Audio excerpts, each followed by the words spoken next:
Salam damai sejahtera bagi kita semuanya.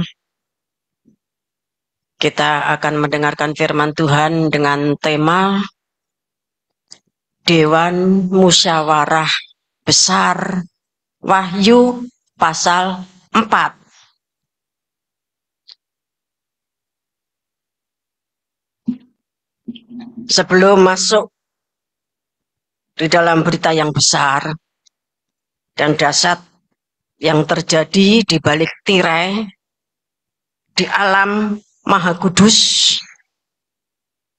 karena kitab Wahyu terkena tabut perjanjian, maka supaya kita mendapatkan berkat, kita harus menekan dan mematikan segala kedagingan kita. Ya, jenis-jenis kedagingan itu bisa dibaca Wahyu, maksud saya Galatia 5 ayat 19 sampai 21. Namun tidak usah dibaca, kita akan membaca 1 Samuel 15. 1 Samuel pasal 15 ayat 22 dan 23.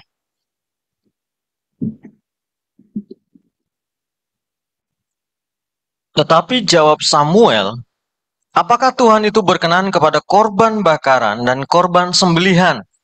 Sama seperti kepada mendengarkan suara Tuhan, sesungguhnya mendengarkan lebih baik daripada korban sembelihan, memperhatikan lebih baik daripada lemak domba-domba jantan. Sebab pendurhakaan adalah sama seperti dosa bertenung, dan kedegilan adalah sama seperti menyembah berhala dan terafim.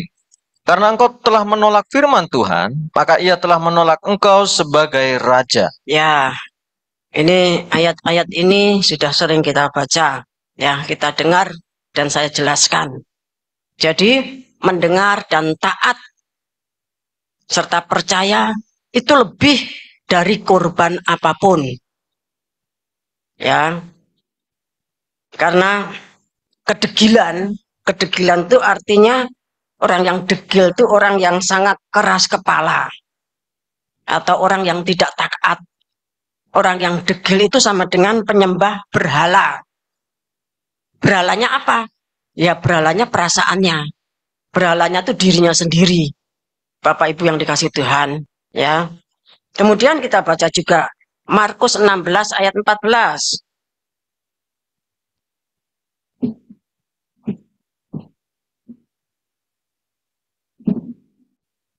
Akhirnya, ia menampakkan diri kepada ke-11 orang itu ketika mereka sedang makan.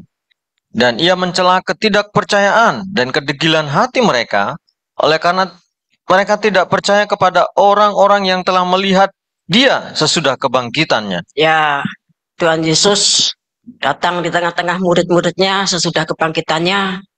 Dan sebelumnya, sebelum Tuhan itu muncul, ya, teman-teman mereka itu ya sudah melihat dia.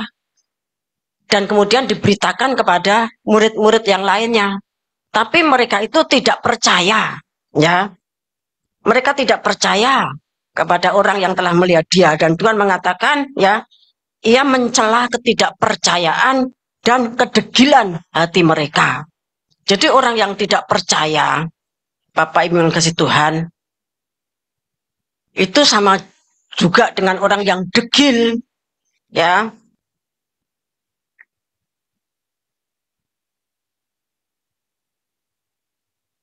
Bapak Ibu Saudara yang kasih Tuhan,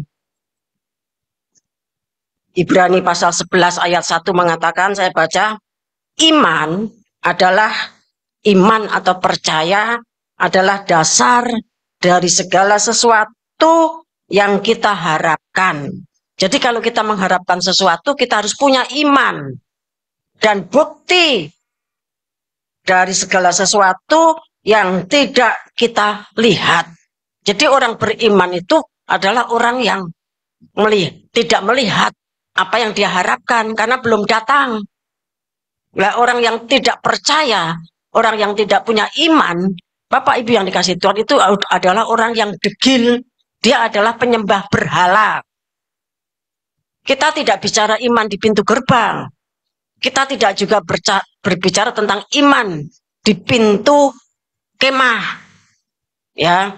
tentang kepenuhan Roh Kudus, kita sangat percaya. Tetapi kita berbicara tentang iman yang disempurnakan, seperti suratan Ibrani mengatakan demikian, yaitu iman di pintu tirai, bahwa dengan perobekan tirai, Bapak Ibu kasih Tuhan, maka perkara-perkara yang belum pernah kita lihat, yang belum pernah kita dengar, yang belum pernah muncul di dalam batin, pikiran, hati kita, itu akan diberikan kepada kita, dibukakan kepada kita. Lah, untuk menerima hal tersebut, karena itu adalah di balik tirai, maka kita harus punya iman.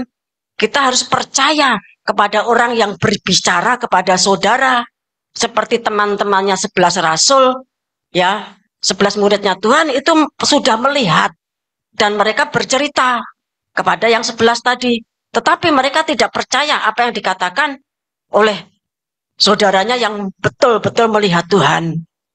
Bapak Ibu yang dikasih Tuhan, apalagi kalau kita berbicara tentang kitab Wahyu yang terkena kepada tabut perjanjian, kalau kita tidak merobek tirai daging dan kita punya iman, karena itu adalah ruang Maha Kudus, alam, ya, alam Maha Kudus, ruang di balik tirai.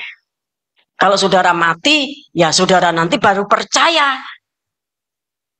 Ya, mati saudara daging terus dikubur di Utoroloyo, ya, atau di kuburan lain, saudara baru percaya. Tetapi kalau kita ingin hidup sampai Tuhan datang, ya, maka kita harus percaya selagi di dalam badan, jiwa, roh, di dalam darah daging ini. Nah, kita tetap harus melakukan perobekan tirai. Caranya bagaimana? Bapak Ibu Saudara yang kasih Tuhan, semakin mendekati kegenapan kitab Wahyu, kita akan mengalami masa-masa yang berat. Ya. Kalau sudah mati karuane, tapi kalau setengah mati itu kan kuabeh krasa larane. Kematian di bidang, terutama ya, kalau sekarang itu di bidang duit.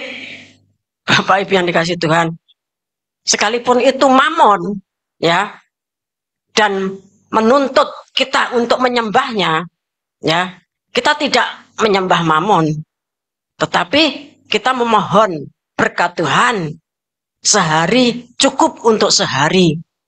Tetapi karena kita hidup pada akhir zaman, maka yang terjadi adalah, kalau suratan tahbisan mengatakan asal ada makanan dan pakaian, tetapi kan tidak bisa sekarang ini. Ya, banyak hal harus diurus. Ya, banyak hal harus diselesaikan. Zaman dulu tidak ada listrik, sekarang harus bayar listrik. Zaman dulu tidak tahu sekolah itu modelnya seperti apa. Sekarang harus ngurusi sekolah, ngurusi ini, itu, dan sebagainya. Bapak yang kasih Tuhan. Sehingga bisa dikatakan besar pasak daripada tiang. Bukan cuma kita saja, bukan cuma saudara saja.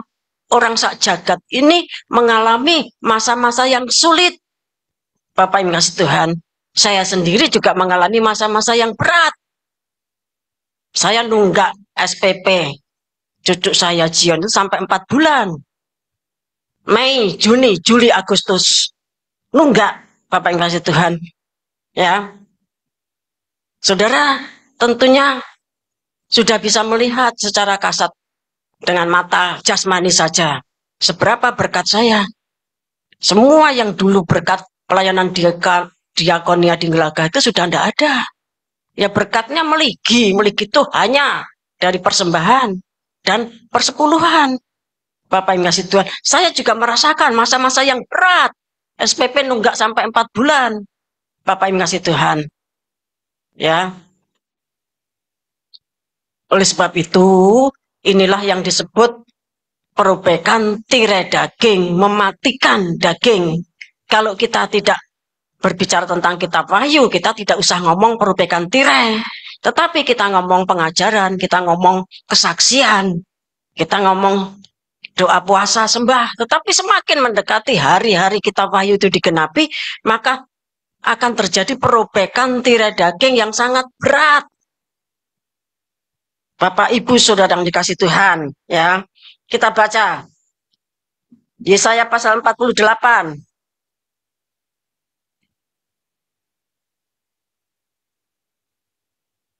Kita baca ayat 3 mulai.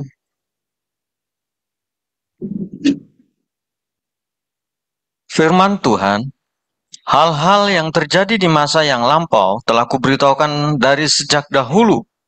Aku telah mengucapkannya dan telah menggambarkannya. Kemudian dengan sekonyong-konyong, aku melaksanakannya juga. Dan semuanya itu sudah menjadi kenyataan. Oleh karena aku tahu bahwa engkau tegar tengkuk, keras kepala dan berkepala batu. Maka aku memberitahukannya kepadamu dari sejak dahulu sebelum hal itu menjadi kenyataan. Aku menggambarkannya kepadamu, mengabarkannya kepadamu supaya jangan engkau berkata, berhalaku yang melakukannya, patung pahatanku dan patung tuanganku yang memerintahkannya. Engkau telah mendengar semuanya itu dan sekarang engkau harus melihatnya. Tidakkah kamu sendiri mau mengakuinya?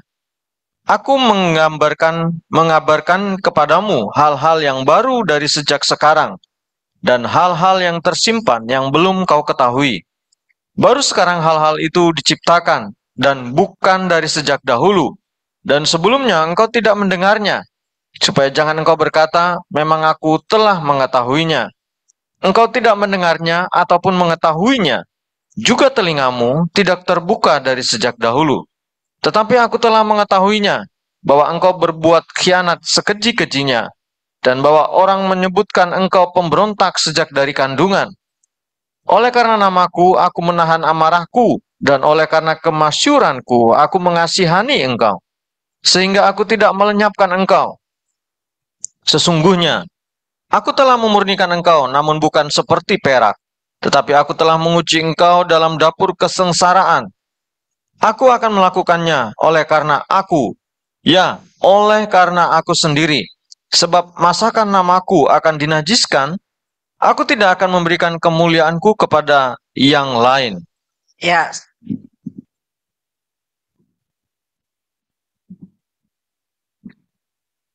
Langsung ayat 16.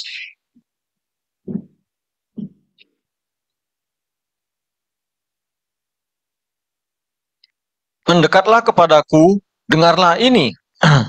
Dari dahulu tidak pernah aku berkata dengan sembunyi, dan pada waktu hal itu terjadi aku ada di situ. Dan sekarang Tuhan Allah mengutus aku dengan roh-Nya. Terima kasih. Ya, Yesaya 48 ini merupakan kelanjutan dari Yesaya 46. Ya, bahwa apa-apa yang dahulu kala ya Tuhan sampaikan itu sudah terlaksana, tetapi masih ada yang baru yang kamu tidak tahu, ya. Tapi aku sudah kasih tahu dulu sama kamu supaya jangan kamu nanti ngomong, aku wis ngerti kok. Itu yang membuat berhalaku. Lah, Tuhan tuh mengatakan demikian kepada Israel. Kalau zaman dulu ya tentang pemakaian Tuhan atas Kores, ya.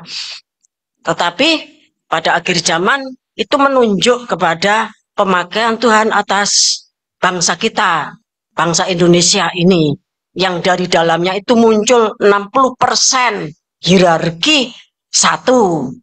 Bapak Ibu yang kasih di bawah pimpinan malaikat Garuda, ya.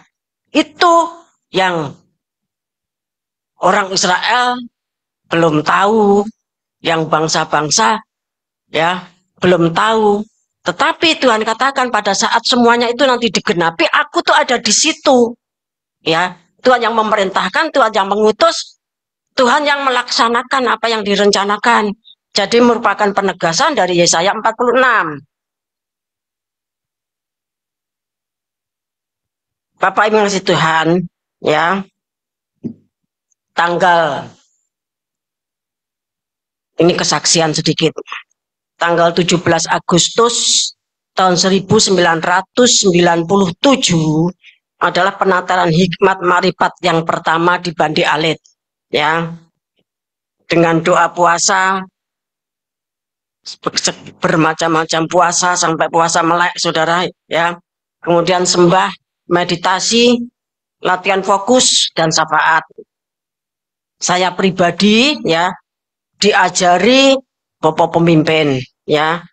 Saat meditasi itu harus bisa membayangkan. Saat meditasi, fokus itu harus bisa membayangkan, ya, melihat diri sendiri, melihat diri saya sendiri, ya, itu seperti toilet tahun 60-an dan di desa, ya.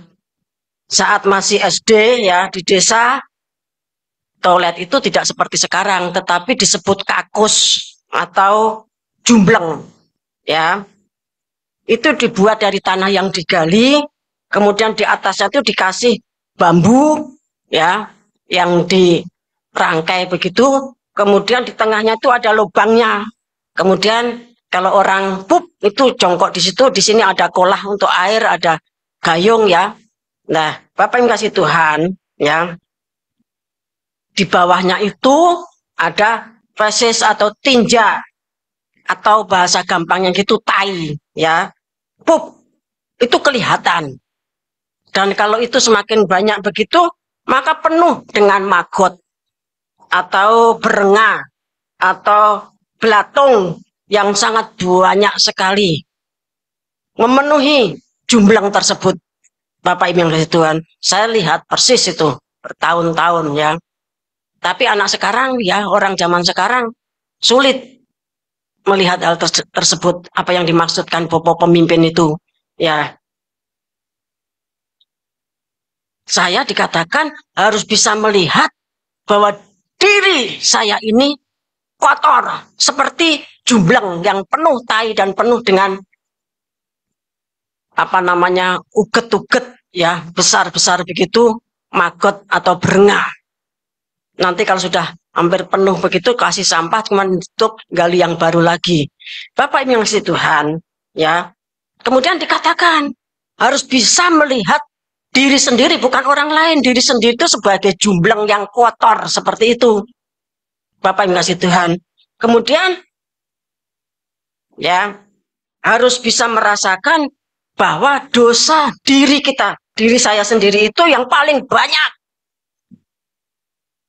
ya, paling kotor, paling menjijikkan, dan harus dihukum di neraka.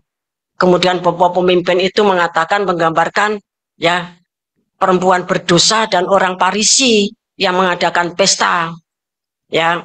Kita baca saja Lukas 7 ayat 41 sampai 48.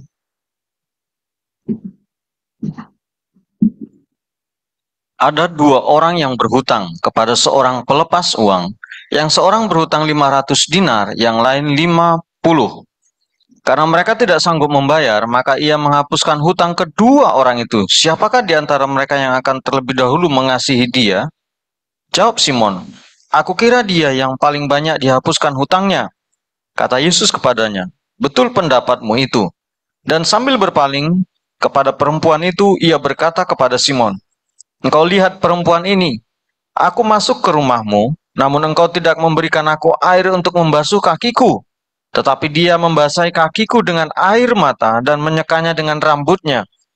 Engkau tidak mencium aku, tetapi sejak aku masuk, ia tiada henti-hentinya mencium kakiku.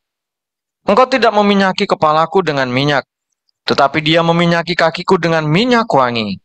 Sebab itu aku berkata kepadamu, dosanya yang banyak itu telah diampuni, sebab ia telah banyak berbuat kasih.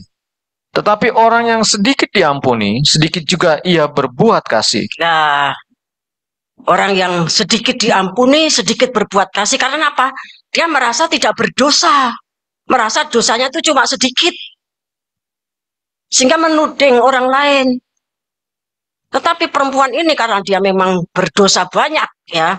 Tuhan katakan dia utangnya tuh 500. Maka dia merasa bahwa dia diampuni Tuhan, dia melakukan kasih yang sebanyak-banyaknya.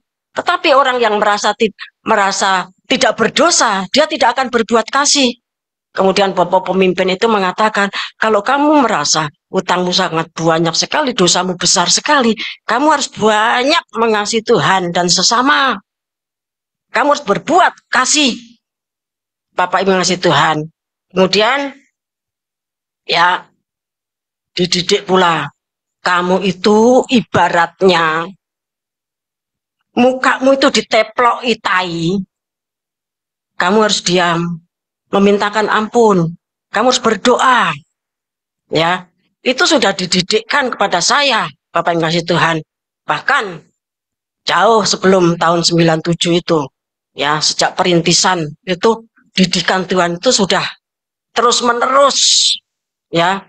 Bagaimana saya ini harus menjadi perempuan yang tidak matre.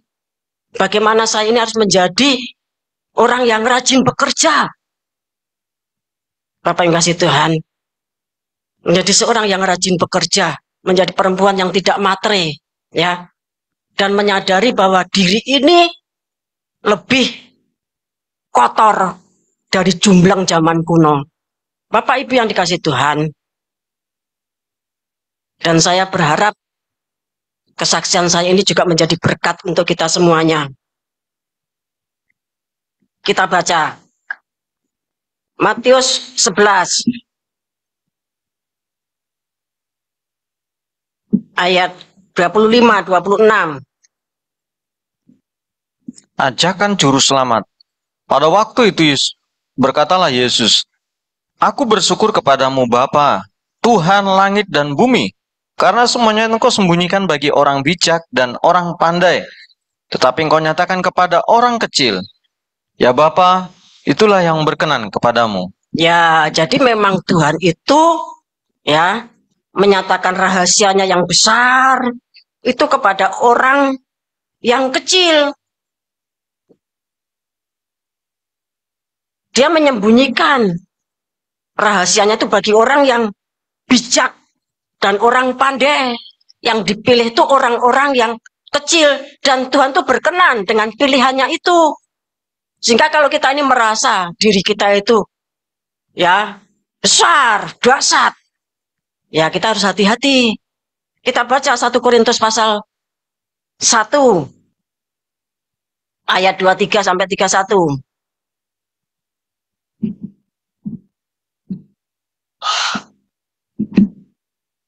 Tetapi kami memberitakan Kristus yang disalibkan untuk orang-orang Yahudi, satu batu sandungan, dan untuk orang-orang bukan Yahudi, satu kebodohan. Tetapi untuk mereka yang dipanggil, baik orang Yahudi maupun orang bukan Yahudi, Kristus adalah kekuatan Allah dan hikmat Allah. Sebab yang bodoh dari Allah lebih besar hikmatnya daripada manusia, dan yang lemah dari Allah lebih kuat daripada manusia. Ingat saja, saudara-saudara, bagaimana keadaan kamu ketika kamu dipanggil menurut ukuran manusia? Tidak banyak orang yang bijak, tidak banyak orang yang berpengaruh, tidak banyak orang yang terpandang. Tetapi apa yang bodoh bagi dunia dipilih Allah untuk memalukan orang-orang yang berhikmat. Dan apa yang lemah bagi dunia dipilih Allah untuk memalukan apa yang kuat. Dan apa yang tidak terpandang dan yang hina bagi dunia dipilih Allah, bahkan apa yang tidak berarti dipilih Allah untuk meniadakan apa yang berarti. Supaya jangan ada seorang manusia pun yang memegahkan diri di hadapan Allah. Tetapi oleh Dia kamu berada dalam Kristus Yesus, yang oleh Allah telah menjadi hikmat bagi kita. Ia membenarkan dan menguduskan dan menebus kita. Karena itu seperti ada tertulis, barang siapa yang bermegah, hendaklah ia bermegah di dalam Tuhan. Ya, jadi kalau kita ini kecil, ya memang kecil, kita katakan gitu. Kalau kita ini botol, bodoh dan tolol, ya memang seperti itu. Justru karena kita ini bodoh dipilih Tuhan. Karena kita ini, ya, hina, kita ini tidak punya pengaruh, ya, dan banyak hal yang jelek-jelek yang tidak dipandang oleh dunia. Tetapi karena kita ini mengagungkan pengajaran salib dan kita bermegah di dalam Tuhan, maka Tuhan mempercayakan hikmat dan makrifat sehingga kita bisa mendengar apa yang tidak didengar orang. Kita bisa melihat apa yang tidak dilihat orang. Kita bisa memikirkan dan membatinkan apa yang tidak dipikir dan dibatinkan orang. Karena kita dimatangkan. Orang-orang yang sudah matang. Dimatangkan oleh apa? Dimatangkan oleh pencobaan-pencobaan. Dan pada saat pencobaan-pencobaan itu menerpa kita, kita tetap berbahagia dan justru mempertajam dan menggunakan makrifat kita. Suratan Yakobus pasal 1 ayat 1 dan seterusnya mengatakan demikian. Bapak Ibu yang dikasih Tuhan, ya. Jadi memang kita itu dipilih dari orang yang lemah, dari orang yang kecil, dari orang-orang yang botol, sudah botol tidak terpandang, hina, dan tidak berpengaruh. Itulah kita.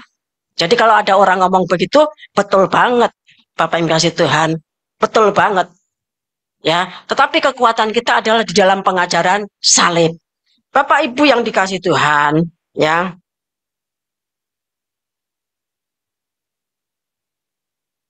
Kita akan membaca Yohanes pasal yang ke-9 ayat 39 sampai 41.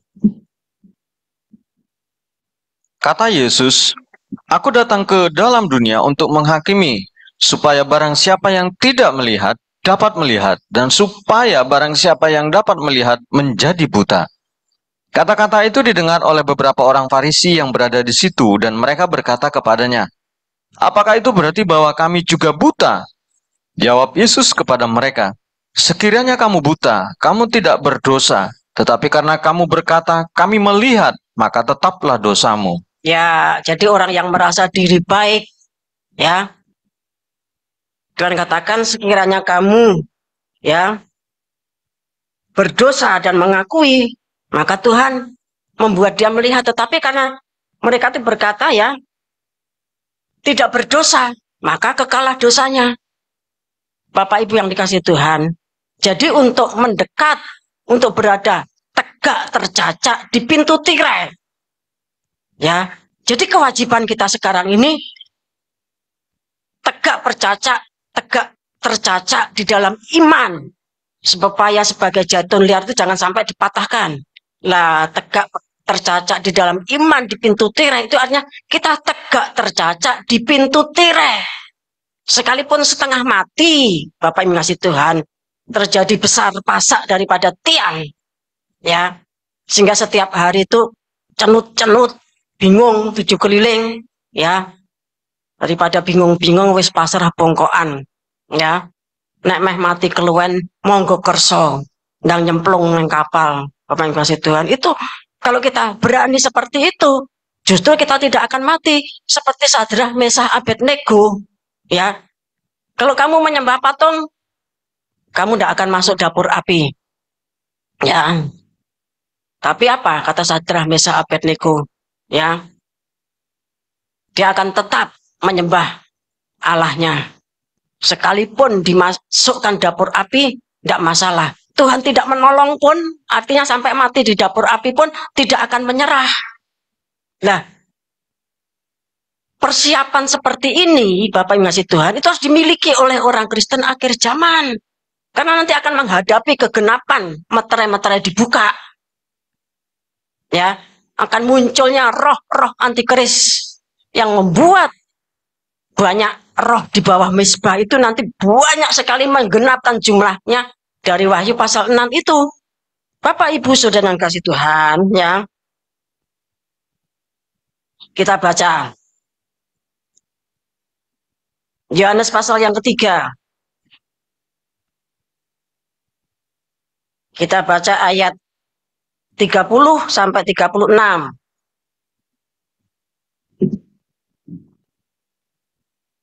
"Ia harus makin besar, tetapi aku harus makin kecil. Siapa yang datang dari atas adalah di atas semuanya.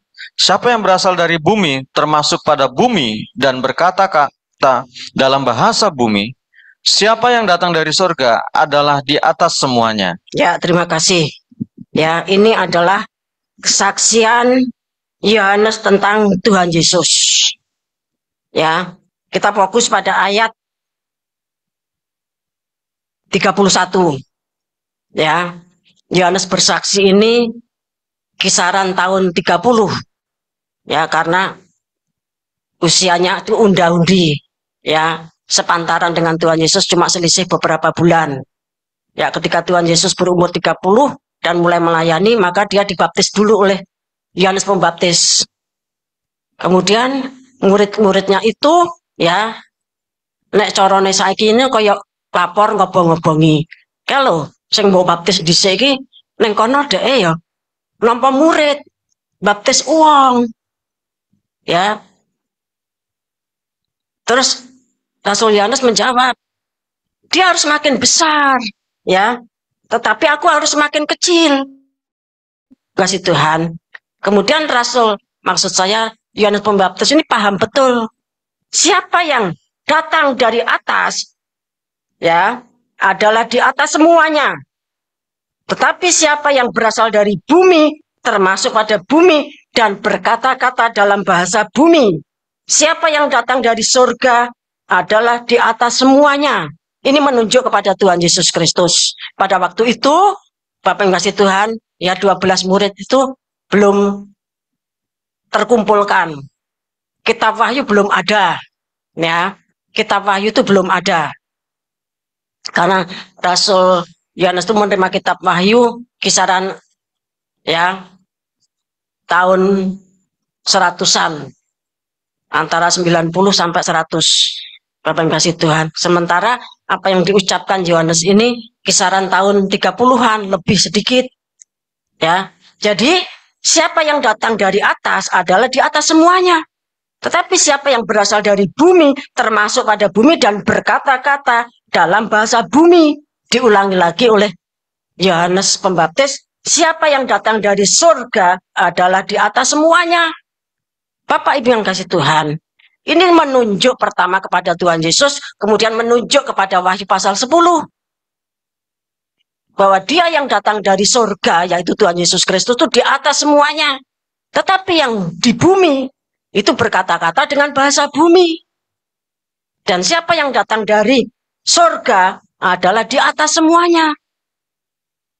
Bapak Ibu yang dikasih Tuhan, ya. Kegenapannya pada akhir zaman itu menunjuk kepada kegenapan Wahyu pasal 10. Bapak yang kasih Tuhan yang akan melaksanakan segala keputusan Tuhan yang Tuhan sampaikan di dalam Yesaya pasal 46, kemudian yang diteguhkan lagi di dalam Yesaya 48. Kamu jangan sok-sokan ngomong, aku ngerti. Kamu tidak tahu apa-apa. Tuhan katakan demikian kepada orang Israel. Ya. Karena memang orang Israel itu keras kepala, berkepala batu, tegar tengkuk. Ya, sombong. Ya. Kita akan membaca Wahyu pasal 4 ayat 1 sampai 11.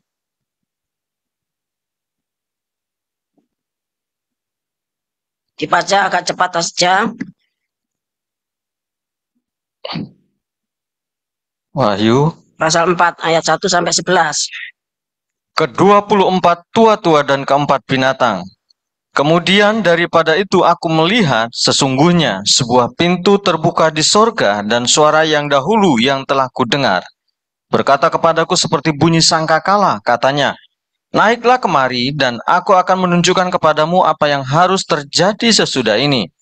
Segera aku dikuasai oleh roh dan lihatlah sebuah tahta terdiri di sorga, dan di tahta itu duduk seorang, dan dia yang duduk di tahta itu nampaknya bagaikan permata yaspis dan permata sardis, dan suatu pelangi melingkungi tahta itu, gilang gemilang bagaikan jamrud rupanya. Dan sekeliling tahta itu ada 24 tahta, dan di tahta-tahta itu duduk 24 tua-tua, yang memakai pakaian putih dan mahkota emas di kepala mereka. Dan dari tahta itu keluar kilat dan bunyi guruh yang menderu, dan 7 obor menyala-nyala di hadapan tahta itu. Itulah ke-7 roh Allah. Dan di hadapan tahta itu ada lautan kaca bagaikan kristal.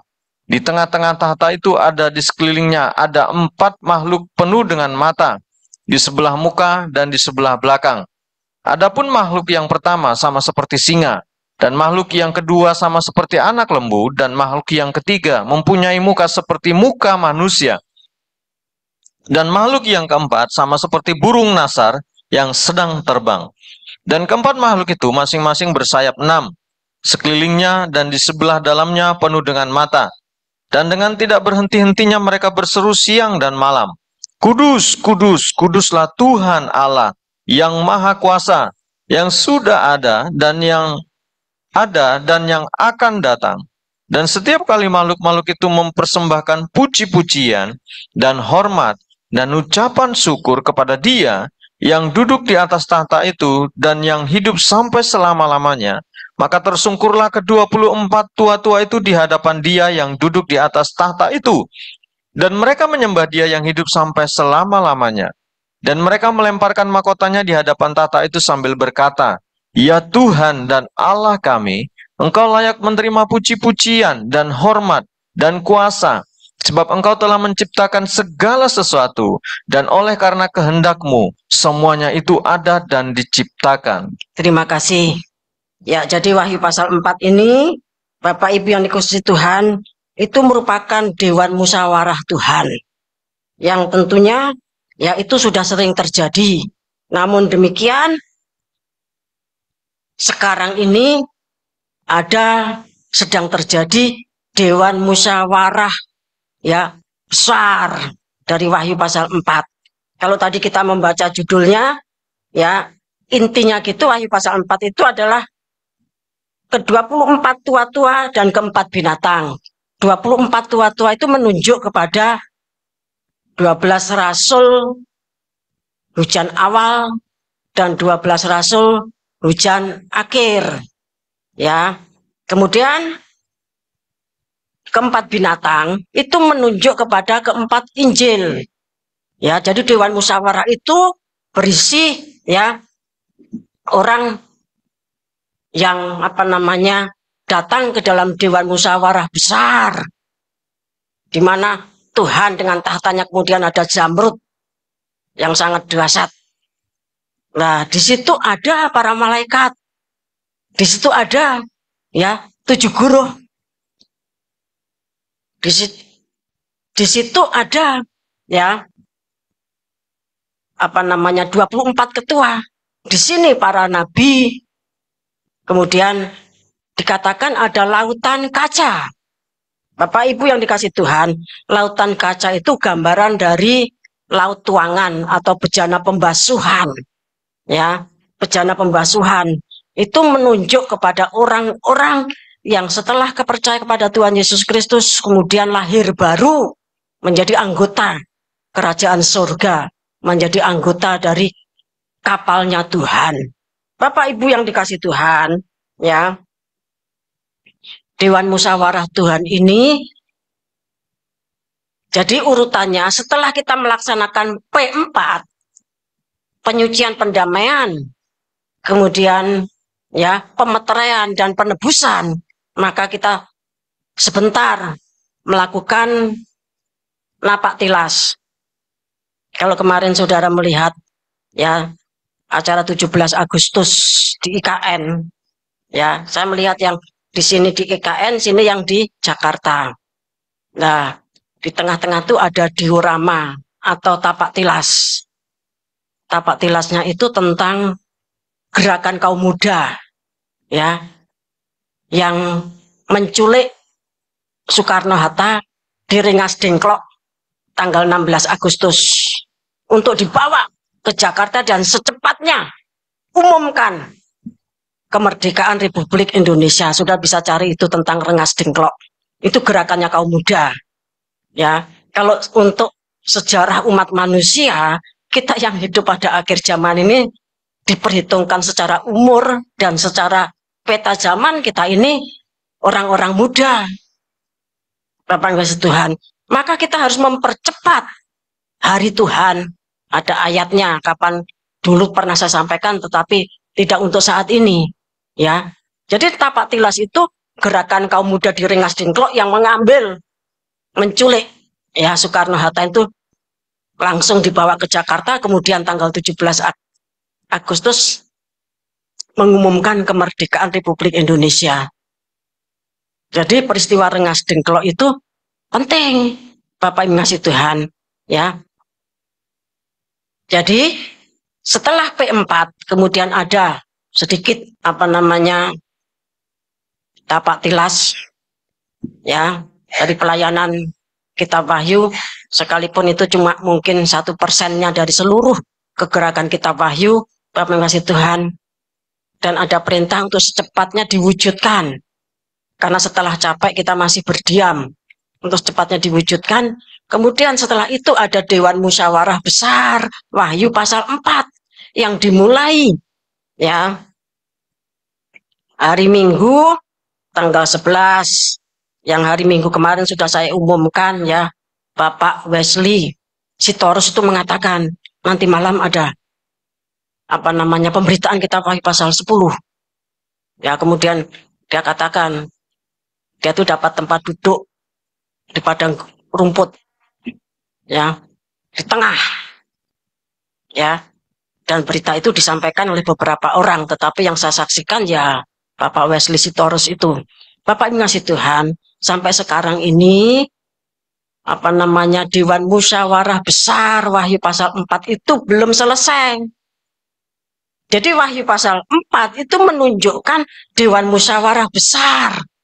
Setelah Wahyu pasal 1 ya sampai Wahyu pasal 3 tergenapi P4, kemudian Wahyu pasal 4 ya, orang yang sangat banyak sekali, ada Tuhan, ada para malaikat, ada orang-orang ya benar yang rohnya sudah menjadi sempurna, ada para nabi, ada para rasul, ada hierarki 1, 7, 70, 490. Bapak yang kasih Tuhan, kemudian di padang rumput itu yang datang itu banyak sekali ya, jumlahnya itu triliunan, bukan miliatan tapi triliunan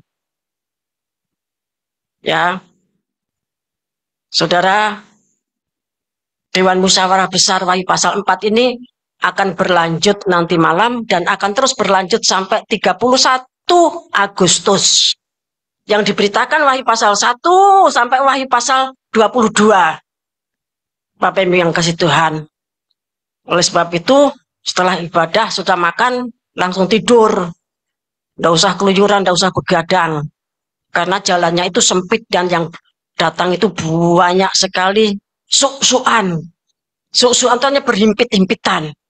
Bapak Ibu yang kasih Tuhan, ya. Sementara yang khotbah, ya, di dalam Dewan Musyawarah Besar itu adalah nomor 1 Tuhan Yesus Kristus. Kemudian nabi-nabi dan rasul-rasul. Kemudian Romo Paulus dan saya pernah khotbah 1 kali, ya. Bapak Ibu yang kasih Tuhan, sampai hari ini saya pernah khotbah 1 kali.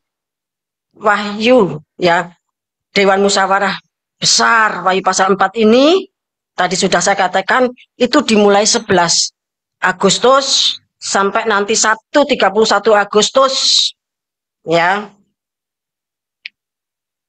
2024.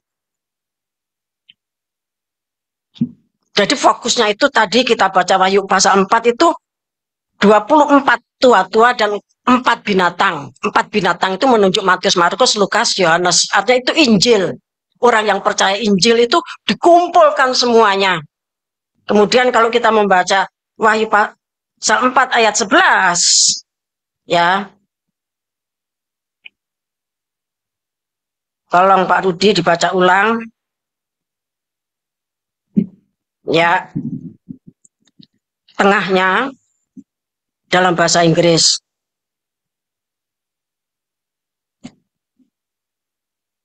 For who has created, ya. Thou art worthy, O Lord, to receive glory and honor and power, for thou hast created all things. Ya, sampai di situ. All things. Sudah ingat, kalau dalam bahasa Inggris all things itu berarti seperti Efesus pasal 1 ayat 3. Segala sesuatu, ya, segala sesuatu tuh ada di sana. Disiapkan. Karena Tuhan yang menciptakan. Baik manusianya dengan segala macam profesinya, 7 perkara, apapun, siapapun, kapanpun, Wow, dalam jumlah yang besar. Itu ada di dalam Dewan Musyawarah Tuhan. Dari orang yang triliunan tadi, mereka itu banyak profesinya macam-macam. Itu nanti akan melengkapi terwujudnya revolusi agama. Bapak Ibu ngasih Tuhan. Filipi pasal 2 ayat 10-11. Bapak Ibu yang dikasih Tuhan. Ya.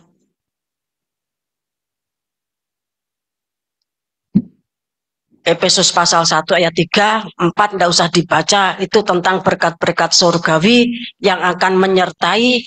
Kalau ayat 10 itu berbicara tentang ketika gather together, pertemuan antara yang di surga dengan yang di bumi. Maka yang dari atas itu membawa all things, membawa segala sesuatu, semuanya. Bapak yang kasih Tuhan, apapun. Dan itu menggenapkan kitab Nabi Haggai pasal 2. Mari kita baca.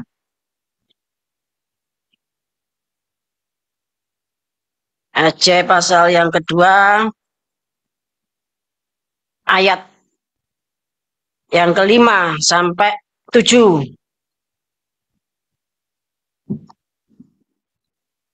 Sesuai dengan janji yang telah kuikat dengan kamu pada waktu kamu keluar dari Mesir, dan rohku tetap tinggal di tengah-tengahmu, janganlah takut. Rohku tetap tinggal di tengah-tengahmu, itu sama dengan Efesus pasal 1 ayat 13-14. Pemeteraian, dimeteraikan dengan Roh Kudus, karena percaya dimeteraikan Roh Kudus, kemudian mengalami penebusan. Terus. Sebab beginilah firman Tuhan semesta alam, sedikit waktu lagi, maka aku akan mengguncangkan langit dan bumi, laut dan darat. Aku akan mengguncangkan segala bangsa, sehingga barang yang indah-indah kepunyaan segala bangsa datang mengalir. Maka aku akan memenuhi rumah ini dengan kemegahan, firman Tuhan semesta alam. Ya, Tuhan akan mengguncangkan sedikit waktu lagi. Ini kitab Nabi Haggai, itu kan perjanjian lama. Ya, kisaran 2400 tahun yang lalu. Namun demikian Tuhan katakan sedikit waktu lagi aku akan mengguncangkan langit bumi, darat dan lautan, bahkan segala bangsa. Berarti akan terjadi mega trust yang sangat dahsyat sekali. Bapak Ibu ngasih Tuhan. Pada saat itu ya, Wahyu 10 itu digenapi. Dan triliunan orang yang sudah masuk Dewan Musyawarah Besar Wahyu pasal 4 itu mereka ikut. Sudah tahu, mereka tuh semuanya apa?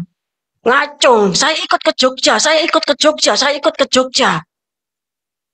Ayo ora cukup Jogja nih, Bapak yang kasih Tuhan, ya.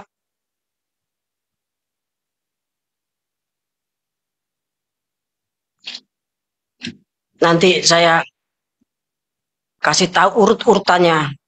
Namun demikian ini kesaksian. Ya, pada hari Rabu 14 Agustus tahun 2024.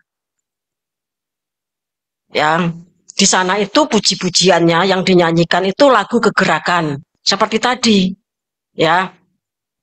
Indonesia dalam rencana Tuhan, kemudian palingkan wajahmu, kemudian kuda putih. Wah, tak pikir Mbak Ruti ini nyambung, paling dia budal neng Dewan Musyawarah Besar Wahyu pasal 4. Ya. Jadi lagu kegerakan kita itu yang dilakukan. Orang triliunan itu menyanyikan. Ya, Indonesia dalam rencana Tuhan, kuda putih dan palingkan wajahmu. Kemudian tanggal 14 Agustus itu Romo itu kesaksian. Kemudian menyanyi. Ya, menyanyinya apa? Menyanyinya itu buat kau dan si buah hati. Ya. Itu bukan lagu kegerakan, ya. Buat kau dan si buah hati. Kemudian yang kedua, nyanyinya itu bahasa Inggris, apa? Dream of me when you said. Mimpikan aku, nek kowe iki susah, ya. Dream of me when you said. Kemudian yang ketiga itu, kan ku bawa wajahmu, kan ku bawa namamu. Berarti Rama tuh kangen po, ya toh. Itu kan lagu-lagu Pak Rusman tahu ya, itu disetel terus di mobil ya toh, disetel terus di mobil. Karena dia tahu, ya toh, mau mati itu sudah tahu. Ya, waktu pewahyuan pertama itu sudah tahu. Ya, tapi saya diberitahu tahun 2006.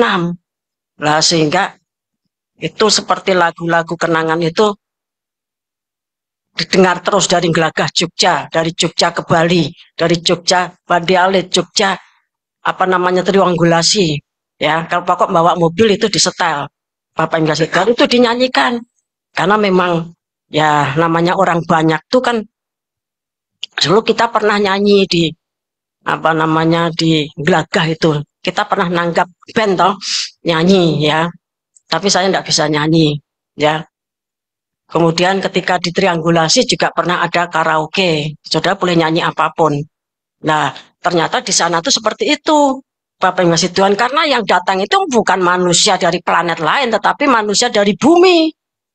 Ya, lagu ambiar pun boleh dinyanyikan. Bapak yang ngasih Tuhan. Ya, kenapa ambiarnya juga ada di sana. Ya. Kemudian pada tanggal 14 Agustus itu yang khotbah itu pertama Romo Paulus, kemudian Tuhan Yesus, kemudian Rasul Yohanes, kemudian saya itu khotbah tentang tahbisan, ya, tahbisan budak rodi, pembangunan tubuh Kristus, dan tahbisan tokoh anti fasilitas garis keras. Sehingga orang yang di sana itu dikasih tahu, sok nek medun nang donya iki kudu sregep kaya budak rodi, sok nek medun nang donya iki kudu menjadi tokoh anti fasilitas garis keras. Kemudian karena saudara kita semua datang di sana, saudara juga diberitahu melalui khotbah tersebut, saudara nanti dalam kegerakan tuh harus menjadi budak rodi yang rajin bekerja. Bapak yang kasih Tuhan, menjadi tokoh anti fasilitas. Nanti kabeh semuanya itu memberi, simbahe ngekai, ya, mamahe ngekai, papahe ngekai, ya siapa-siapa yang sudah di sana kasih terus saudara menjadi kemelungkung, menjadi arogan, ya saudara nanti masuk dalam bilangan roh di bawah mesbah.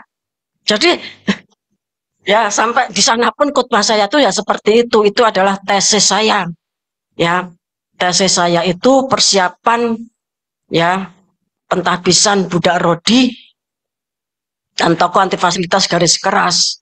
Kalau disertasi saya itu ya Wahyu pasal 5 ya tentang imamat rajani. Bapak Ibu sudah ngasih Tuhan ya. Kemudian Kamis 15 Agustus ya Romo itu atraksi.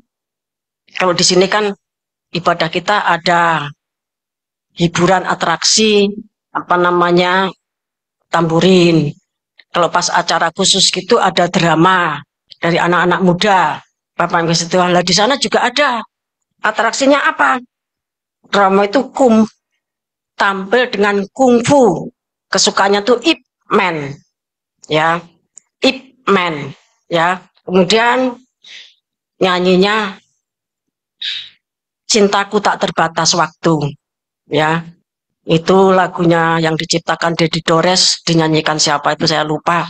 Tetapi Pak Prabowo juga nyanyi itu, cuma entah Pak Prabowo atau bukan, tapi sampulnya ya, covernya itu Pak Prabowo ya. Cintaku Tak Terbatas Waktu. Bapak Ibu sudah ngasih Tuhan menunggu kegenapan Wahyu pasal 10 itu seperti menunggu gempa megatrust. Saya omong ini sudah cari sendiri benang merahnya. Ya. Sudah cari sendiri benang merahnya. Ya. Kalau megatrust itu pernah diberitakan tahun 2017. Sehingga Gelagah sekitarnya itu kan dikosongkan terus ditanami. Kalau kita mau ke Congot itu lewat pinggir pantai itu ya tanaman-tanaman cemara itu sudah banyak sekali. Kalau kita ke Ngentak itu juga tanaman cemara itu banyak sekali. Karena diperintahkan demikian ya sebagai wind barrier atau apa itu ya. Kalau megatrust itu para tokoh, para ahli dan secara resmi ya BMKG itu mengatakan tinggal tunggu waktu. Ya. Jadi menunggu Wahyu pasal 10 itu seperti menunggu gempa megatrust. Cari sendiri benang merahnya.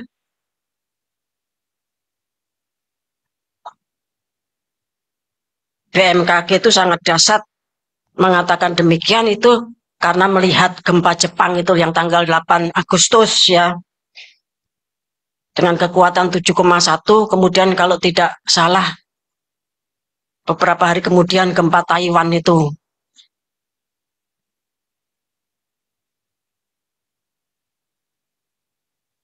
Kita akan baca. Sebelum masuk Wahyu pasal 10 kita baca dulu Yesaya 24.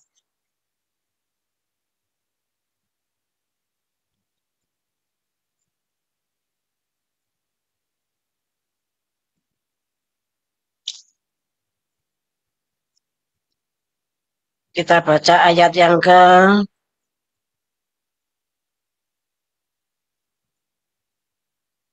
sebentar saya carikan.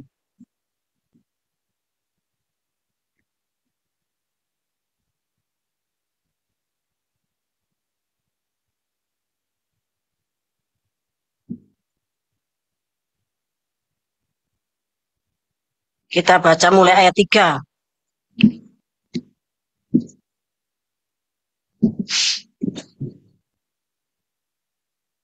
Bumi akan ditanduskan setandus-tandusnya dan akan dijarah sehabis-habisnya. Sebab Tuhanlah yang mengucapkan firman ini. Bumi berkabung dan layu. Ya, dunia merana dan layu. Langit dan bumi merana bersama. Bumi cemar karena penduduknya, sebab mereka melanggar undang-undang, mengubah ketetapan dan mengingkari perjanjian abadi. Sebab itu sumpah serapah akan memakan bumi, dan penduduknya akan mendapat hukuman. Sebab itu penduduk bumi akan hangus lenyap, dan manusia akan tinggal sedikit. Ya, penduduk bumi akan hangus lenyap. Ya, sehingga tinggal sedikit. Kemudian langsung ayat 18.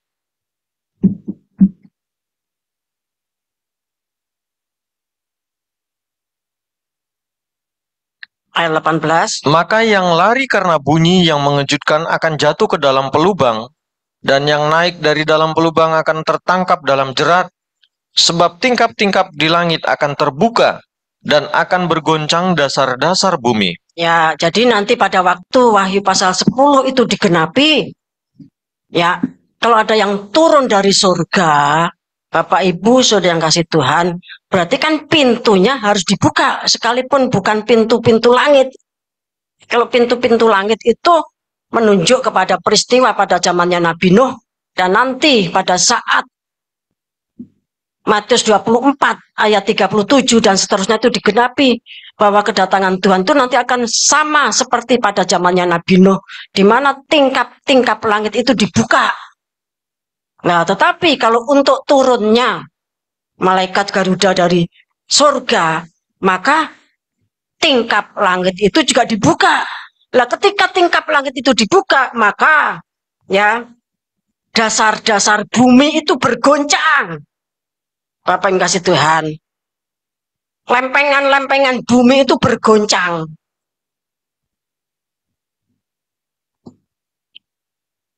Kita baca.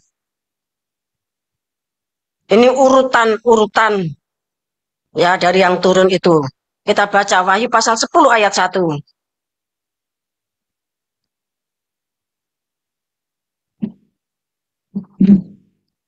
Kitab terbuka, dan aku melihat seorang malaikat lain yang kuat turun dari surga, berselubungkan awan, dan pelangi ada di atas kepalanya, dan mukanya sama seperti matahari, dan kakinya bagaikan tiang api. Dalam tangannya ia memegang sebuah gulungan kitab kecil yang terbuka. Ia menginjakkan kaki kanannya di atas laut dan kaki kirinya di atas bumi. Dan ia berseru dengan suara nyaring sama seperti singa yang mengaum. Dan sesudah ia berseru, ketujuh guru itu memperdengarkan suaranya. Terima kasih.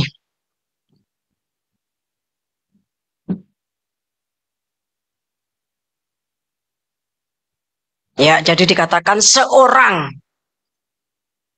Seorang itu berarti satu. Ya. Kita baca Wahyu 14.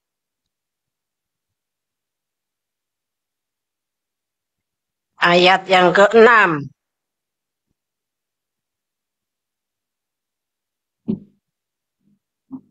Pemberitahuan tentang penghakiman. Dan aku melihat seorang malaikat lain terbang di tengah-tengah langit, dan padanya ada Injil yang kekal untuk diberitakannya kepada mereka yang diam di atas bumi, dan kepada semua bangsa, dan suku, dan bahasa, dan kaum. Ayat 7. Dan ia berseru dengan suara nyaring, takutlah akan Allah dan muliakanlah Dia, karena telah tiba saat penghakimannya. Dan sembahlah Dia yang telah menjadikan langit dan bumi dan laut dan semua mata air. Ya, jadi Wahyu pasal 10 ayat 1 sampai 3 tadi, Wahyu pasal 14 ayat 6, 7, yang turun itu pertama-tama itu seorang. Ya, kemudian yang seorang ini berkoordinasi. Tadi kan berkoordinasi dengan para guru. Dia mengaum seperti suara singa mengaum. Kemudian 7 guru itu ya memperdengarkan suaranya. Ada koordinasi ya dengan hierarki yang ada entah di Indonesia atau yang ada di bumi, Bapak kasih Tuhan, ya, dengan hierarki. Untuk apa? Untuk menyongsong kedatangan yang kedua, ya. Kemudian yang kedua itu yang akan datang, ya, tokoh-tokoh PL, tokoh-tokoh PB, dan tokoh zaman gereja.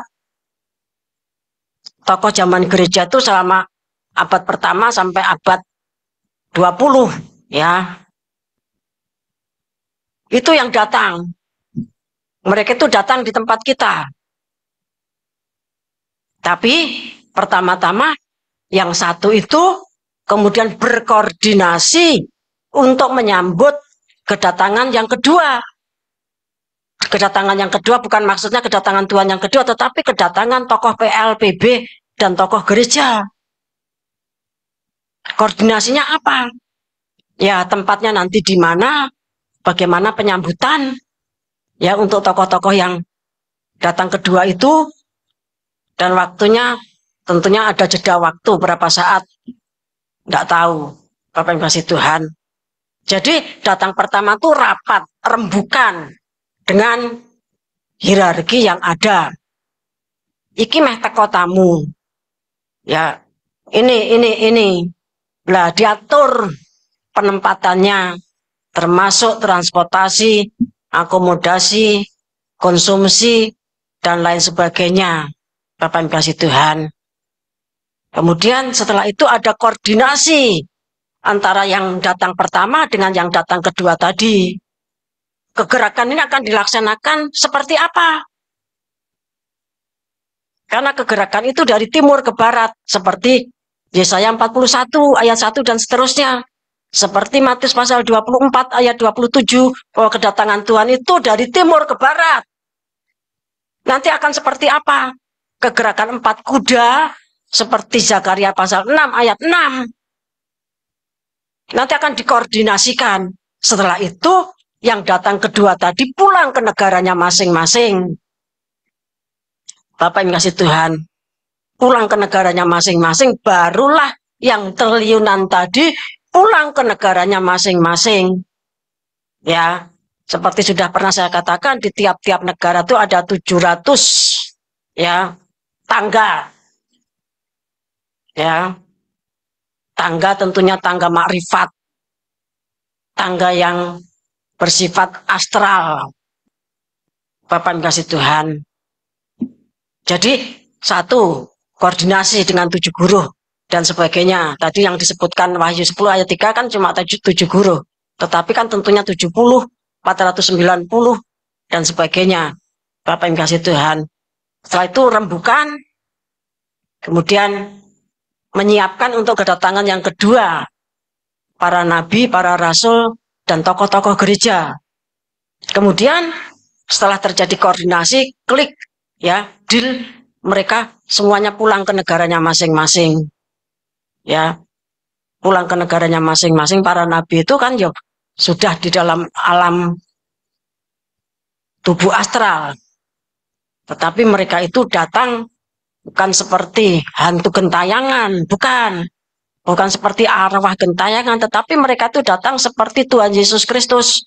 Tubuhnya ada tulangnya, ada dagingnya, bisa makan, ya, bisa salaman, ya, seperti Adam dan Hawa ketika di Taman Eden belum jatuh itu, Bapak Ibu yang kasih Tuhan. Lah mereka pulang ke negaranya masing-masing, ya. Barulah di negaranya masing-masing itu orang yang triliunan itu diturunkan, turun yang ketiga di negaranya masing-masing melalui apa namanya, tidak tahu caranya seperti apa, tapi Tuhan menyiapkan tangga yang masing-masing negara itu 700 itu. Bapak Ibu yang dikasih Tuhan, dan peristiwa itu sudah sangat dekat, sedekat gempa megatrust. Sudah cari apa namanya benang merahnya. Saya sudah kasih apa namanya kisi-kisi. Ya. Yesaya 24 ayat yang ke-18 tadi.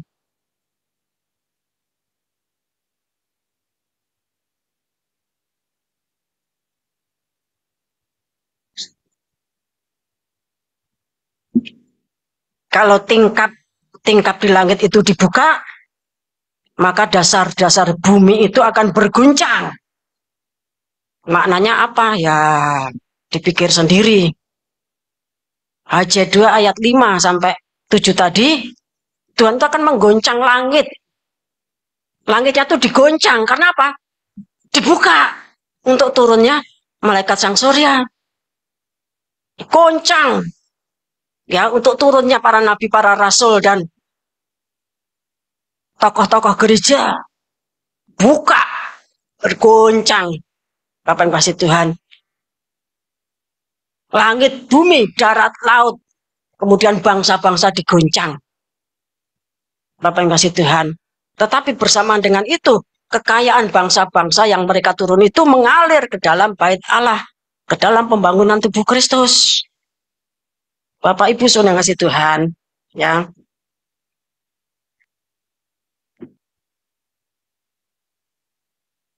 Kita baca Mazmur 24 ayat 1 sampai 10.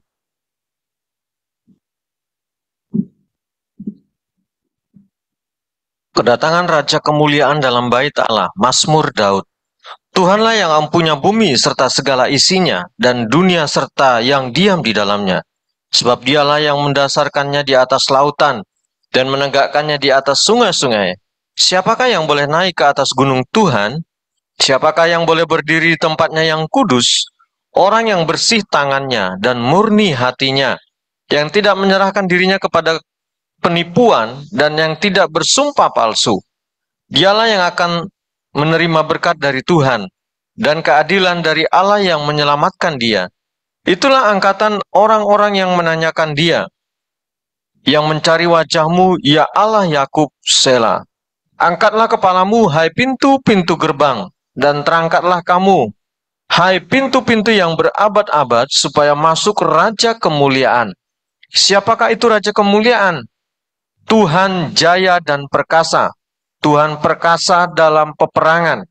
Angkatlah kepalamu, hai pintu-pintu gerbang, dan terangkatlah kamu, hai pintu-pintu yang berabad-abad, supaya masuk Raja kemuliaan. Siapakah dia itu Raja kemuliaan?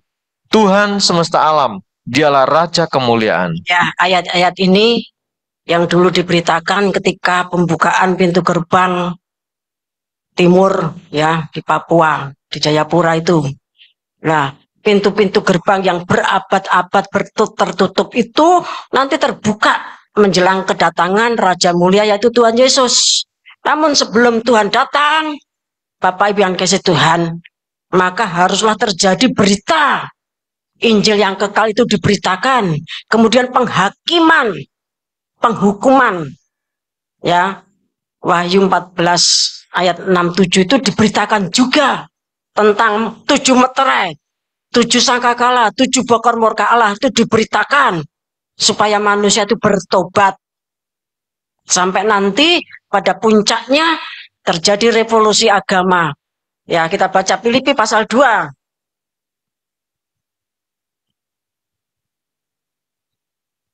Ayat 10 dan 11. Supaya dalam nama Yesus bertekuk lutut segala yang ada di langit dan yang ada di atas bumi dan yang ada di bawah bumi, dan segala lidah mengaku Yesus Kristus adalah Tuhan bagi kemuliaan Allah Bapa. Ya, nanti saatnya itu bahwa semua itu di dalam nama Yesus itu bertekuk lutut menyembah segala yang ada di langit, yang ada di atas bumi, dan yang ada di bawah bumi. Bapak yang kasih Tuhan, yang dari neraka.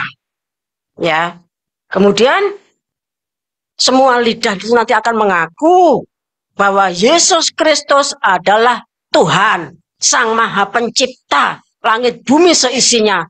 Wah, maksud saya Kejadian 1 ayat 1 dan seterusnya itu. Bapak yang ngasih Tuhan, untuk membalikkan hati manusia kepada penciptanya. Tuhan Yesus itu harus menjadi budak rodi yang taat sampai mati di kayu salib. Kalau kita membaca ayat di atasnya, ketika dia menjadi manusia itu tidak menganggap kesetaraan sebagai Allah itu dipertahankan. Kalau dia mempertahankan kesetaraannya sebagai Allah, ya tentunya ketika dia dihina orang Farisi dan sebagainya itu mereka dihukum. Sampai Tuhan katakan, apa kamu pikir aku tidak bisa mendatangkan berlaksa-laksa malaikat untuk menghukum kamu? Ya, tetapi karena Tuhan datang untuk menyelamatkan, maka Tuhan itu menahan diri, ya, menahan sakit hatinya kepada manusia. Tetapi ada saatnya sakit hatinya itu diluapkan dalam wujud mesabo. Dan ketika bokor yang 7 itu sudah dilepaskan, Tuhan itu sudah lega, murkanya sudah selesai. Saudara, saya beritahu, orang yang banyak di dalam Dewan Musyawarah Wahyu pasal 4 itu semuanya pengen ke Jogja, yang di Jogja pengen pergi. Kebodohan di atas kebodohan. Bertobat.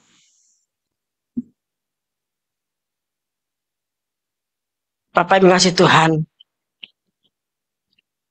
Sedasat Musa, sedasat Elia. Ya, Yesaya, Yeremia, Yeskiel, semua nabi-nabi sampai Habakuk yang nabi kecil, Obadya yang cuma menulis 1 pasal. Semuanya tuh mintanya ke Jogja, bahkan yang triliun itu minta ke Jogja.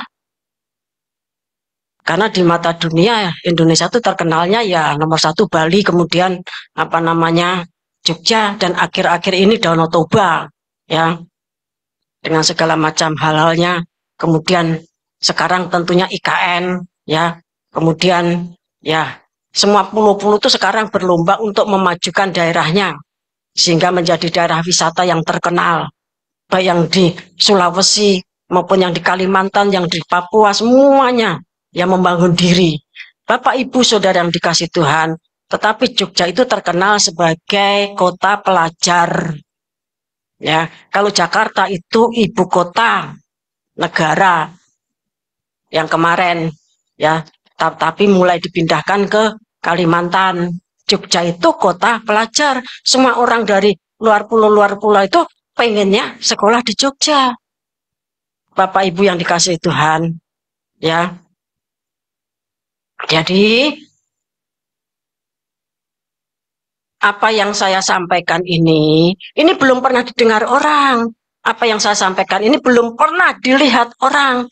Apa yang saya sampaikan itu belum pernah muncul di hatinya orang yang ada di bumi. Untuk suatu pekerjaan besar, penuntasan keselamatan manusia itu diperlukan orang-orang surga itu turun. Kita baca ulang. Injil Yohanes 3 ayat 31.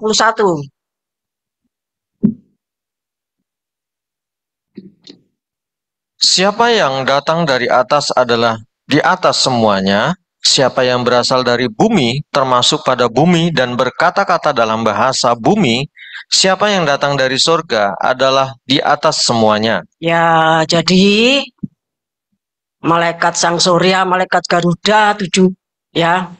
Kemudian para nabi, para rasul, dan tokoh-tokoh gereja sepanjang 2000 tahun itu datang dari atas. Mereka itu datang dari surga. Mereka itu melebihi segalanya dari kita-kita ini hamba Tuhan yang masih di bumi. Untuk kegerakan besar akhir zaman mewujudkan Filipi pasal 2 ayat 10 sampai 11 tadi diperlukan orang surga. Apakah tidak cukup dengan orang yang masih hidup saja? Tidak cukup. Orang yang masih hidup itu sekarang orang-orang hierarki itu wis pada tua-tua, ya. Pada tua-tua duitnya mung sithik. Ya. Isone lunga cuma neng Keranggan. Ya. Miruta Superindo. Mau ke melanglang bumi melaksanakan kegerakan besar akhir zaman itu tidak bisa. Tetapi yang datang dari surga itu di atas segalanya. Pertama-tama Tuhan Yesus, kemudian malaikat Sang Surya, kemudian yang datang kedua para nabi, para rasul, dan tokoh-tokoh gereja. Para teolog yang saudara pelajari, yang namanya ada di dalam buku, ya apa namanya teologi sistematika itu, Bapak yang kasih Tuhan. Tokoh-tokoh gereja yang terkenal. Kemudian setelah rapat besar di bumi, mereka pulang ke negaranya masing-masing. Maka yang triliunan itu baru datang. Bapak Ibu suruh ngasih Tuhan, ya. Semua ini tidak bisa dipikir oleh otak kita yang terbatas. Karena yang datang dari bumi itu, ya, siapa yang berasal dari bumi termasuk pada bumi dan berkata-kata dalam bahasa bumi, bahasane bumi ki apa toh? Ya, iki piye carane ngatasi duitnya rong ngumpul, ya. Ini gimana untuk bayar SPP 4 bulan belum dibayar, ya. Iki piye gerejone entek kontrake. Sekarang sudah bulan Agustus, September, Oktober, November, Desember, kurang berapa bulan Pak Rusman? Kurang 4 bulan. Nah itu bahasa bumi, ya. Bahasa bumi itu selalu menyangkut kebutuhan daging, rasa, dan harta. Bapak yang ngasih Tuhan, itu bahasanya bumi. Tetapi kalau bahasa surga, orang yang dari surga, ya tentunya dikatakan mereka itu di atas segalanya. Makanya semua nubuatan dalam Alkitab itu nanti mengarahnya ke sana. Kepada Yohanes 3 ayat 31 ini. Ketika yang satu itu turun, kemudian ketika para PB, ya orang PLPB dan orang zaman gereja itu turun, kemudian melaksanakan kegerakan besar. Bapak Ibu yang dikasih Tuhan, setelah semuanya dikatakan, semua lutut bertelut, semua lidah mengaku bahwa Yesus Kristus adalah Tuhan. Seperti yang diucapkan Rasul Petrus di dalam khotbah ketika hari raya Pentakosta, ketika dia kepenuhan Roh Kudus. Semua orang Israel itu harus tahu. Kita baca KPR.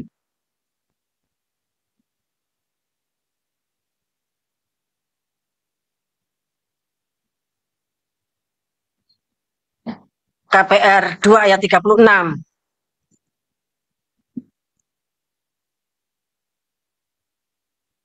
Jadi, seluruh kaum Israel harus tahu dengan pasti bahwa Allah telah membuat Yesus yang kamu salibkan itu menjadi Tuhan dan Kristus. Ya, karena nama Yesus pada waktu itu banyak. Dan sekarang pun ya orang PBB itu ada yang namanya Yesus. Ya. Tetapi yang dimaksudkan adalah Yesus yang kamu salibkan itu, dia itu adalah Tuhan dan Kristus.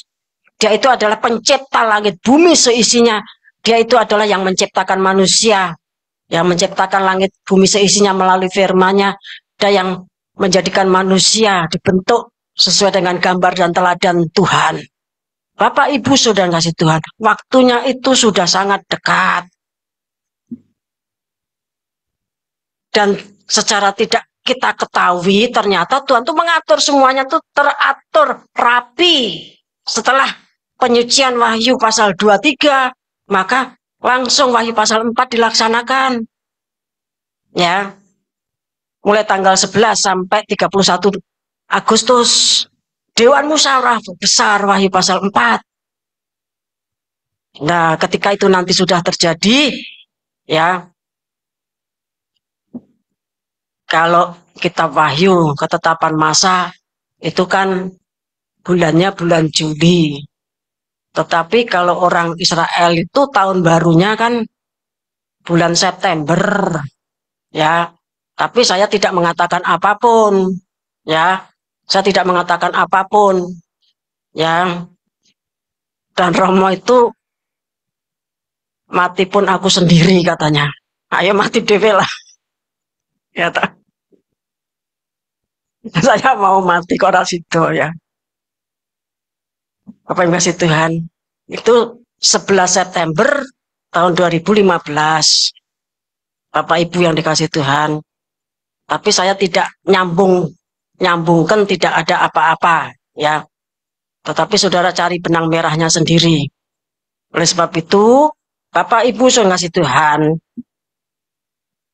saya di grup kita itu berulang kali ya. Ada tadinya Marta, kemudian Pak Agus Wibowo, kemudian Uli dari Glagah juga bicara tentang gempa bumi megatrust. Ya. Kemudian mitigasinya harus seperti apa? Terima kasih Tuhan. Ya kita lakukan seperti petunjuk dari bumi. Karena kita orang bumi, kita berkata-kata dengan bahasa bumi. Bapak yang kasih Tuhan. Jangan sampai seperti tahun 2006 dulu. Ya. Atau 2004 yang di Aceh itu. Kita berdoa. Dan kita siap-siap segala sesuatunya. Saya kan sudah pesan saudara. Karena gempa itu sudah terus-menerus disampaikan. Ya. Kita melakukan persiapan. Ya sidik-sidik wae.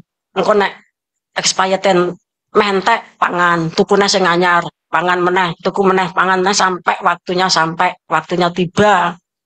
Bapak yang ngasih Tuhan, tetapi kita tetap percaya. Seperti yang dikatakan song leader itu, Tuhan punya mata, jelas. Tuhan itu punya mata.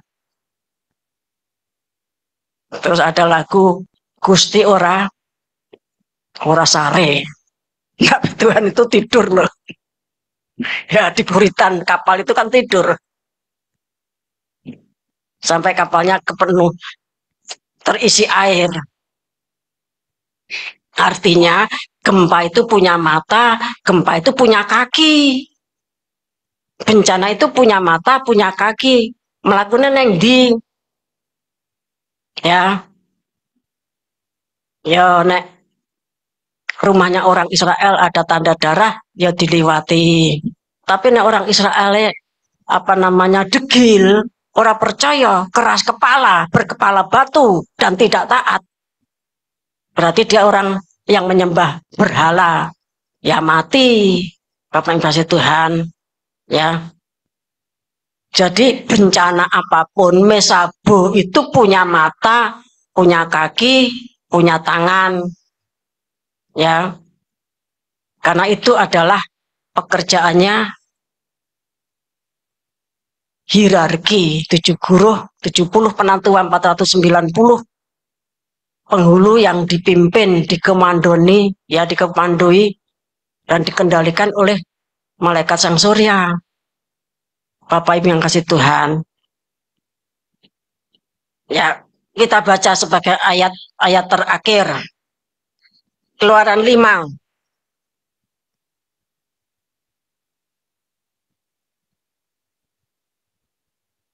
Ayat 1 sampai 9.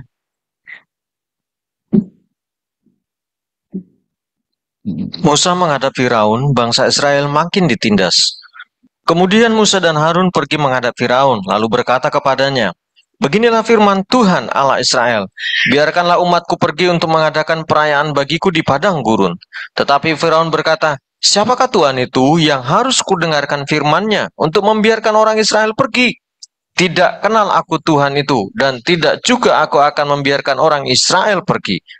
Lalu kata mereka, "Allah orang Ibrani telah menemui kami. Izinkanlah kiranya kami pergi ke padang gurun 3 hari perjalanan jauhnya untuk mempersembahkan korban kepada Tuhan Allah kami, supaya jangan nanti mendatangkan kepada kami penyakit sampar atau pedang." Tetapi Raja Mesir berkata kepada mereka, "Musa dan Harun, mengapakah kamu bawa-bawa bangsa ini melalaikan pekerjaannya? Pergilah melakukan pekerjaanmu." Lagi kata Firaun, "Lihat sekarang, telah terlalu banyak bangsamu di negeri ini. Masakan kamu hendak menghentikan mereka dari kerja paksanya?" Pada hari itu juga, Firaun memerintahkan kepada pengerah-pengerah bangsa itu dan kepada mandor-mandor mereka sendiri, "Tidak boleh lagi kamu memberikan jerami kepada bangsa itu untuk membuat batu bata, seperti sampai sekarang. Biarlah mereka sendiri yang pergi mengumpulkan jerami.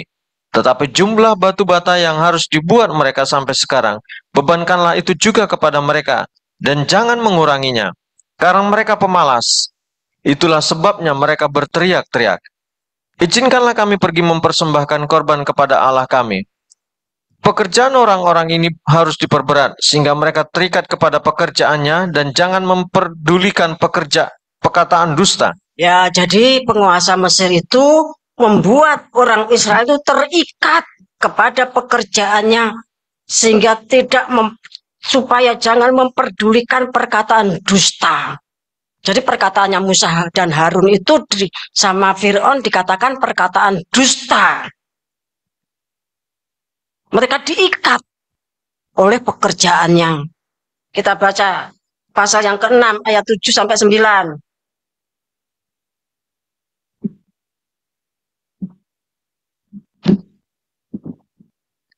"Aku akan mengangkat kamu menjadi umatku, dan aku akan menjadi Allahmu, supaya kamu mengetahui bahwa akulah Tuhan, Allahmu, yang membebaskan kamu dari kerja paksa orang Mesir." Nah, janji Tuhan itu kan dahsyat. Ya, dikatakan, "Aku akan mengangkat kamu menjadi umatku, dan aku akan menjadi Allahmu, supaya kamu mengetahui." Jadikan umat dan Tuhan menjadi Allahnya. Suatu janji yang dahsyat. Tapi ayat 7, ayat 8 ya. "Dan aku akan membawa kamu ke negeri yang dengan sumpah telah kujanjikan memberikannya kepada Abraham, Ishak, dan Yakub. Dan aku akan memberikannya kepadamu untuk menjadi milikmu. Akulah Tuhan." Janjinya itu kan dahsyat, janji berkat. Terus ayat 9. Lalu Musa mengatakan demikian kepada orang Israel, tetapi mereka tidak mendengarkan Musa, karena mereka putus asa dan karena perbudakan yang berat itu. Ya, jadi orang Israel itu ini sudah menjelang mereka tuh keluar dari Mesir. Nanti kemudian tulah ke-1, kedua, ketiga, dan seterusnya, kemudian Paskah, kemudian keluar. Padahal mereka diperbudak 400 tahun. Berarti ini kan sudah tahun-tahun terakhir. Bapak yang kasih Tuhan, ketika tahun-tahun terakhir menjelang mereka itu bebas dari Mesir, menjadi umatnya Tuhan, Tuhan menjadi Allahnya, dan Tuhan memberikan apa yang dijanjikan kepada Abraham, Ishak, dan Yakub, mereka itu semakin diikat oleh pekerjaan. Pekerjaan itu menjadi sangat berat. Dan mereka itu menjadi putus asa. Karena putus asa, omongannya Musa itu tidak didengarkan. Luweh, kowe ngomong apa? Mau bicara apa? Buktinya ndi? Buktinya mana? Buktinya mana? Janji tanah Kanaan. Ayo lagi yang Mesir, saya lagi meh metu kok. Minta bukti. Buktinya mana? Tuhan itu kan punya waktu, segala sesuatu indah pada masanya. Kalau kamu hamil dan 6 bulan, ya, kamu minta berdoa sama Tuhan sampai ngebleng-ngebleng.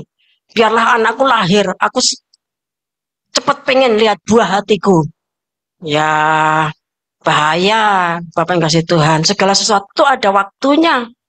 Ya, tetapi menjelang mereka tuh keluar dari Mesir, memang Karena Musa Harun tuh ngomong sama Fir'aun, pekerjaannya makin diperberat. Mereka tuh dibuat supaya terikat dengan pekerjaannya. Sehingga tidak bisa ikut ke padang gurun. Sehingga ketika Tuhan tuh menyampaikan janji-janjinya yang begitu dahsyat, ya, seperti yang dijanjikan kepada Abraham, Ishak, Yakub, mereka itu acuh. Mereka itu masa bodoh. Karena apa? Putus asa. Mana janji Tuhan yang dikatakan bertahun-tahun itu? Mana buktinya? Saya ngomong terus. Bapak Ibu ngasih Tuhan. Musa itu masih ngomong terus sampai nanti itulah yang ke-10 kemudian Paskah. Bapak Ibu ngasih Tuhan. Kita berdoa untuk yang menjadi ragu dan kecewa. Kita berdoa untuk zaitun liar yang kehilangan iman, tidak lagi tegak tercacak di dalam pengajaran kitab Wahyu. Bapak Ibu ngasih Tuhan. Karena memang menjelang Paskah itu ada 10 tulah.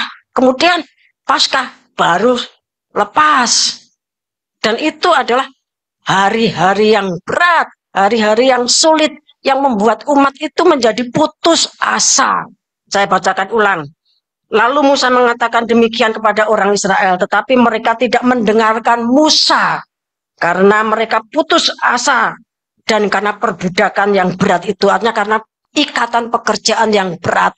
Kalau tadinya bikin batu bata, jeraminya dikasih, tapi kemudian karena Musa minta supaya mereka beribadah, ya, Fir'aun tetapkan jumlah batu bata tidak boleh berkurang, tetapi jerami tidak diberikan, harus cari sendiri. Sehingga mereka itu terikat dengan pekerjaannya. Dan karena semakin berat, mereka menjadi putus asa.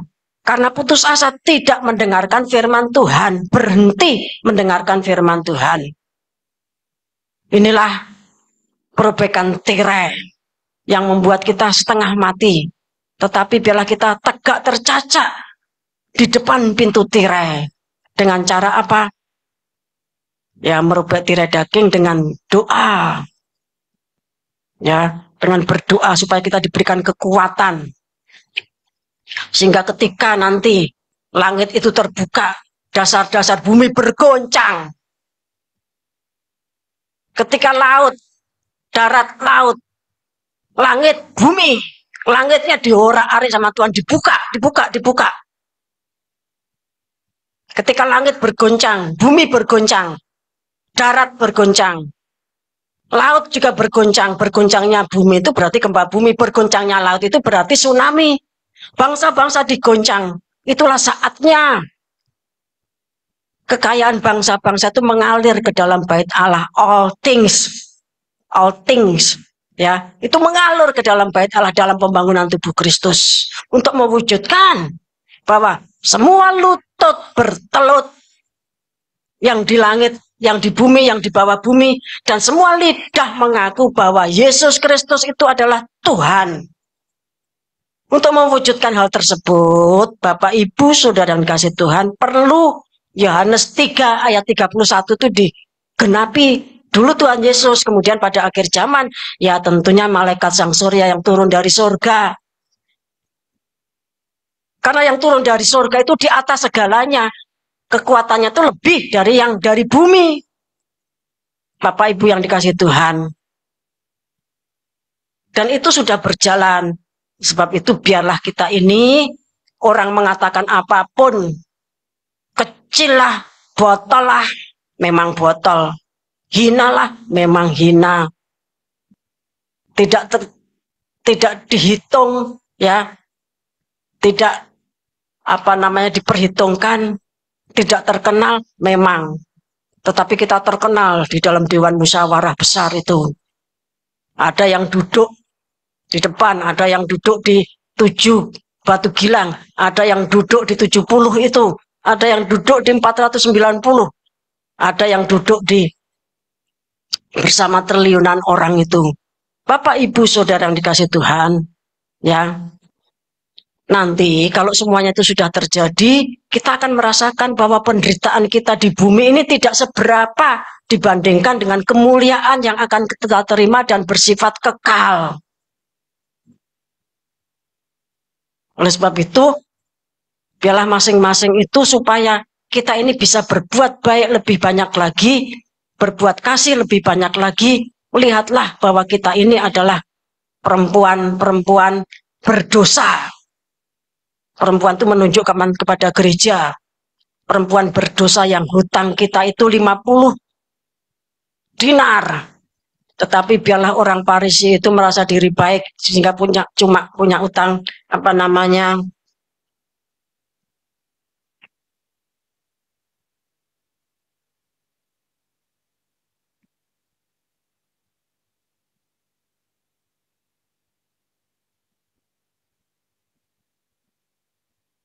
ya 500 dinar dan 50 dinar. Biarlah kita setiap saat di dalam doa kita dan di dalam kenyataan hidup sehari-hari, utang kita itu, dosa kita itu 500 dinar. Orang mau ngaku, aku rasalah kok, utangku mung 50, ya, tidak apa-apa. Biarlah kita melihat diri kita ini adalah jumbleng, kakus, toilet zaman dulu yang penuh dengan tai dan penuh dengan set itu basa Jawa, itu magot, itu uget-uget belatung. Bapak yang kasih Tuhan, itulah kita. Sehingga kalau kita itu merasa sebagai orang berdosa, kita akan diampuni. Tetapi kalau kita merasa tidak berdosa, ya tidak diampuni. Seperti orang Farisi, karena merasa tidak buta, ya tidak disembuhkan dan kekalah dosanya. Jadi kita tidak boleh membanggakan apapun. Seperti saya pun tidak boleh. Aku harus melayani Tuhan, menyampaikan kita, mendampingi, menyampaikan kitab Wahyu mulai tahun 84. Berarti sudah berapa tahun?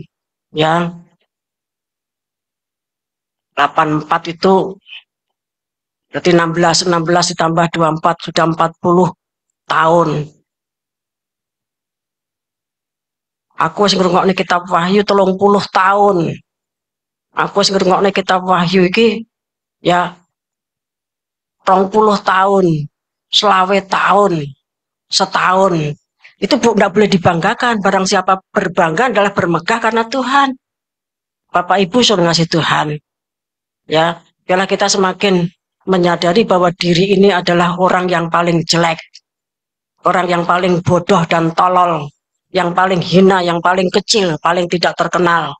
Maka itu nanti dipilih oleh Tuhan. Tadi Injil Matius mengatakan Tuhan, dan Tuhan itu berkenan dengan kondisi kita ini. Tuhan berkenan bekerja sama dengan kondisi kita. Kiranya Tuhan Yesus Kristus memberkati kita. Kita pujikan satu pujian, aku relakan.